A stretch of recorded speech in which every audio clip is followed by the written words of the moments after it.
Hi, my name is Maxine Kaufman-Lacusta. I am a dual citizen of Canada and Israel, and I'm also a Quaker Jew. And I published a book first in 2010 with a second expanded edition in 2011 called Refusing to be Enemies, Palestinian and Israeli Nonviolent Resistance to the Israeli Occupation. And it's mainly based on interviews with over 100 Palestinian and Israeli nonviolent activists and a handful of internationals. And what can I say? I'm trying to introduce basically two concepts. One, that not all Israelis and Palestinians hate each other, and quite the contrary. There are many who work together. They refuse to be enemies by working together to try to end the occupation. And there's a slogan, the occupation is killing us all. And also that the resistance is largely nonviolent. That's not what you hear about in the news, of course, because red looks good on television and violence sells papers.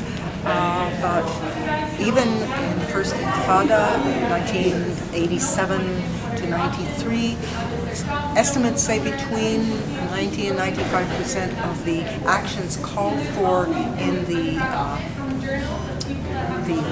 pamphlets that were distributed by the unified leadership of the Intifada were for nonviolent actions. Things like strikes and commercial strikes and other kinds of strikes, alternative school classes, using funerals as demonstrations, flying the Palestinian flag, wearing the colors of the Palestinian flag, which was illegal at the time. Some women hang their wash in the colors just as a defiant measure, and so on. And so all of these things have been going on for many years. Palestinians have been doing nonviolence at least since the turn of the century, 1902 and onward, including a 6-month-long general strike in the period of the revolt in 36 to 39. I don't know what else you want me to say. So your main focus is really on these non-violent activists, and you try to think how effective these tactics have been to the solution of the conflict. So do you think it is truly effective to peaceful coexistence in the region, all these tactics that have been employed these last decades? Well, I would phrase it a little differently. I'm not talking about solving a conflict so much. That kind of gives the idea of two equal sides. Sure. It's not a war, it's not a conflict, it's oppression by an occupying force, the Israeli state, against the people of the Palestinian people.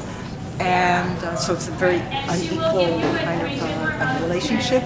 And so the bottom line is that we need to end the occupation. And no, it hasn't ended yet, but sometimes you have to work and work and work, and then things change suddenly. South Africa is an example. Sure. And mentioning South Africa, they got rid of apartheid by a combination mainly of mainly nonviolent actions at home and support from outside in the form of boycott, divestment, and sanctions. And hopefully this will happen here. As far as effectiveness, we don't know the end result yet, but certainly it's one of these paradoxical things. As things get worse, things get better.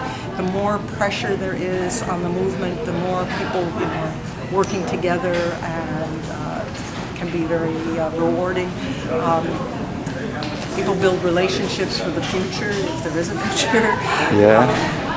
And things have some things have changed. Some major checkpoints, for instance, have been either dismantled or really shrunk down to shadow of what they used to be. Huara checkpoint outside of Nablus is an example, but others where it used to be very, very difficult for Palestinians to move from one place to another. It's not as bad as it was. Did this have to do with the persistent presence of the women of the Checkpoint Watch or Maasam Watch? I don't know. But they have been there persistently. They also publicized to Israeli legislators and to the world, so maybe it had an effect. You don't always know. And nowadays, civil society all around the globe are moving in huge demonstrations.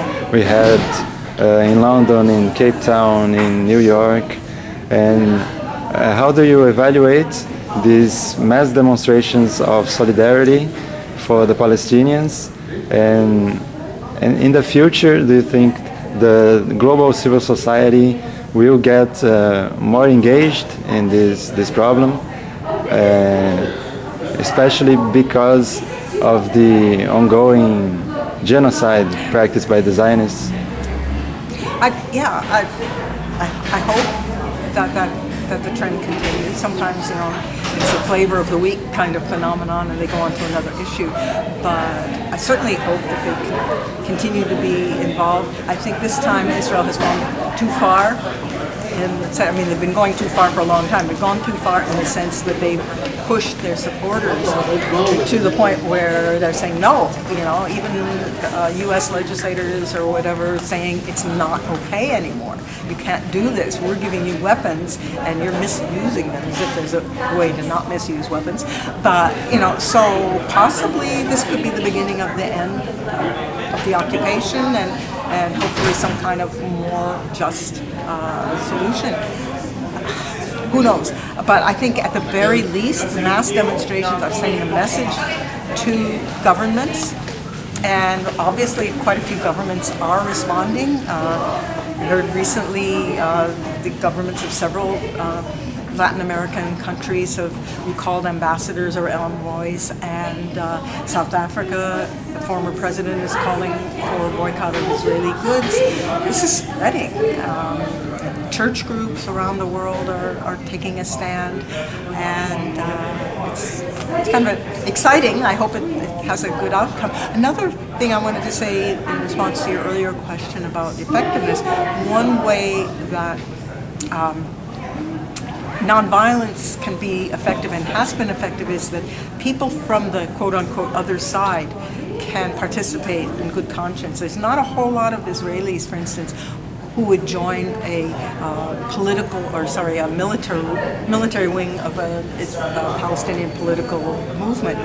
But when it's nonviolent, you can be part of it. And also within the society, within Palestinian society, everybody of all ages can participate in various forms of nonviolent resistance. Even living there and continuing to live there is nonviolent resistance. Raising your crops, selling your food, whatever. If it's armed resistance, it's usually a small group of, trained people or young men, basically, with guns. So it's good for everybody, I think. Mm-hmm. And also the presence of Israelis, internationals, and so on, along with the Palestinians, it helps not only make the world more aware, but also it tends to be protective. I mean, when Palestinians are arrested along with other people, they tend not to be held as long. They don't tend to be beaten up as much, at least in the presence of the others, and so on. So all those kinds of things are helpful. And do you believe one of the ways for peaceful coexistence lies in disarmament and a worldwide movement for the ending of mainly U.S. Military and weapons aid to Israel? Yeah, well, certainly would like to see that. One thing that I throw out there is that what if the U.S. said, okay, you must use a certain percent, half or whatever, of the aid money that we give you, not for arms, but for compensation to settlers who are willing to move back inside Israel. I mean, there are estimates that say that something like 85% of the settlers in the West Bank are economic. They're there because they're highly subsidized, so they can have a nicer home for their family. Something they couldn't afford inside Israel. Many of them live in major settlement cities like Ariel and Ale Adumim that are, well, Ma'ale Adumim is actually walking distance from Jerusalem. It's like 12 kilometers. But these are they're bedroom suburbs. People maybe work inside the major cities inside Israel. They could easily move back if they had the financial incentive.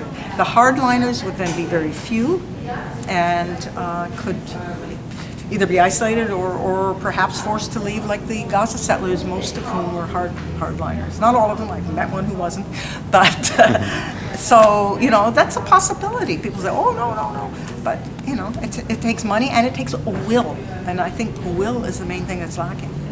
Mm-hmm. And one last question. Also about this problem of peaceful coexistence. What do you think needs mostly to change? Is it the social conditions, or people also have to transform themselves subjectively in order to live in a secular democracy? Because sometimes we listen to some theological claims, kind of, God gave me this land. And how can we make this transition to secular society? Is it by changing social conditions, or also individual subjective transformation in mass scale? I imagine both. I really haven't given much thought to that. I'm thinking just from the point of view of what needs to happen is to end the occupation, because that's the first step. It would be lovely if eventually there was a single democratic state, not based on religious differences, but a state of all its citizens. How to get there from here is not too clear. One possibility that has been discussed by people like Jeff Halper of the Israeli Committee Against House Demolitions is like a transitional phase of a regional coalition, confederation, where he says the problems are too big just for the Israelis and Palestinians. If you could get all of the states in the region to have something like the European Economic Community was early on, where you could live and work in any of them, Israel, Palestine, Jordan, Lebanon, maybe Syria and Egypt once they get their acts together, maybe even Iraq. And so people could go to any of those places, live there, but they could only vote citizenship rights in their own section. Then it doesn't matter so much what your borders are. Because right now, people say, oh, we should have a two-state solution, we need a Palestinian state. Where? You know, what's left of the Palestinians is so piecemeal that it would be, you know, unrulable, and it just doesn't, unfortunately, it doesn't make sense. And some people say, well, the idea to start with was kind of a form of apartheid. I'm not sure if that's the case, but it would be better if we could all live together, certainly. Sure. Okay, if you like some final remarks, or if you want to show your great... My ID thing? Your ID? Yes, I have a T-shirt like this, but I didn't bring it. Yeah. I wore it in a couple of demonstrations in Palestine the last time I was there. Oh, yeah. Well, thank you very much. It was a pleasure to listen to you. Yeah.